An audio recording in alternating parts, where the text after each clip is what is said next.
Hey everyone, it's Rhonda here from Nelson Soapery. Today I'm going to show you exactly how I use this extruder tool. So let's go.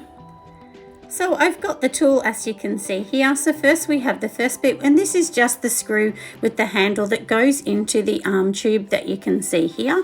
It's all a metal piece, and also then you've just got the end, which is a little cap on the end, and then this disc in the center is actually your disc that helps you to create the individual shapes.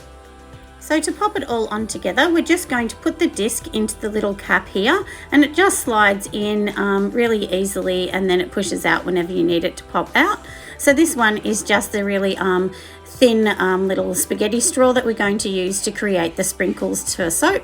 Screw on the tube as you can see here, and then we're going to spend some time getting our soap dough ready. Just squish it so it's nice and pliable. I've already done it before on camera, and then just roll it into like a little bit of a tube. Make sure it's thin enough to fit through the tube. So yeah, just a little sausage you're going to be making, and then just pop it in there and just break off any excess piece that you don't need. And then all we're going to be doing, because I've already used this one at the end, the little second cap is in the top of this screw that you can see. So I'm just basically undoing it and bringing the screw closer to the bottom, because you need that to actually attach to the opposite end. So once we push it in, then this cap's just going to screw onto the top nice and easy. And that way we've got all the soap dough which is confined inside the tube. So then just turn the handle and you will slowly, basically this handle is going to be pushing all the soap dough to the bottom, so you'll slowly see it come out, which you can see it come out here. And it's just a tiny little thing. You've got to be really gentle, otherwise it will just snap off.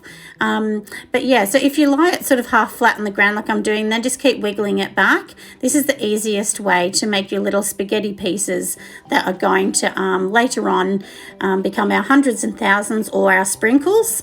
And so what I'm doing today is I'm going to be doing them in quite a few colors. You'll see me just doing it in the blue, but later on I will bring in a purple and a yellow, and this is going to be my Monster Alive color tones, which will be going into my soap dough donut that I'll be making this week, and I will bring that out. That will be my next video to show you how I'm actually going to be making a cream donut with sprinkles on top.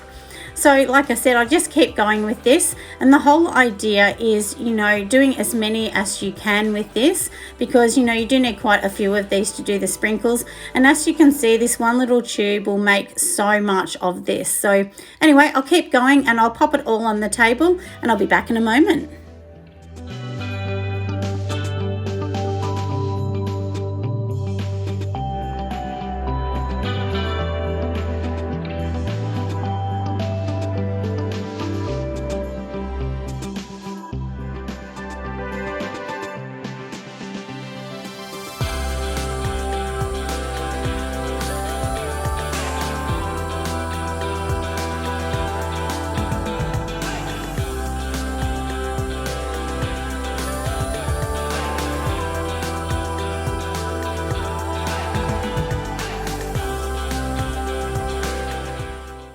So you can see here on the table I've made so many, some in some purple, some yellow and blue.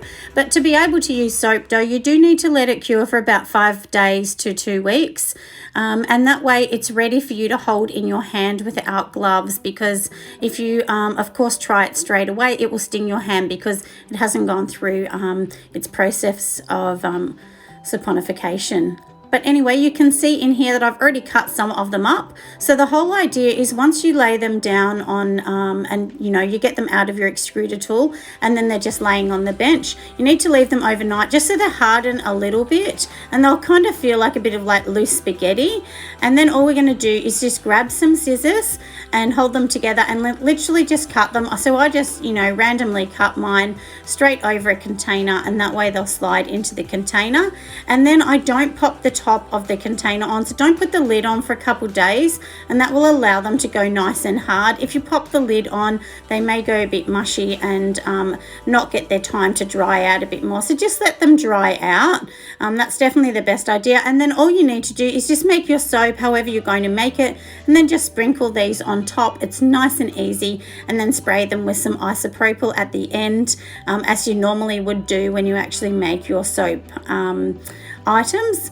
So yeah, it's nice and easy, and it really does look good. And the good thing with this is they're not sugary like the sugary sprinkles that most of us do use. I mean, I do use real sprinkles as well, but this is definitely, you know, a better idea. And going forward, I will definitely only be using you know, the soap ones, unless I need some sort of pearl typed looking ones, I guess. But these are really, really easy to make, and it really will make your soap look amazing. So I hope this quick video has really just helped you understand how to use an extruder tool and the things that you can do. You can also make like little pips that go into, you know, like apple kind of soaps, or, you know, lemon soaps and things like that, also with the extruder tool. And the extruder tool also has little discs that can come in like shapes of leaves, love hearts, stars, and so on. So you're not just it's not just for this as well. And also this spaghetti disc that I'm using here, you can make things to make it look like a ball of wool, a tumbleweed, vines on a pumpkin, or grapevines. There's so many things that you can actually do just with this one little straight one. So you're really not limited. It's only your imagination. But anyway, like I said, I really hope this has helped everyone understand. And just for so that everyone knows, the extruder tool that I'm using is just a little cheap one, which is under $20. I got from my local little cheapie shop, but you can pay over $100 for them. But, you know, honestly, you don't really need to do that. And then these ones here I'm showing you are ones that I've already done, and they're just in green, and they've already gone nice and hard. And then that's going to be for my Aussie soap a little bit later on, which I'll do a green and yellow one. So you can do them in advance and just leave them. Anyway, make sure you give me a thumbs up if you think the video is worthy. And I will see you midweek on my next video. Have an amazing day, everyone, and be nice to someone today. Bye.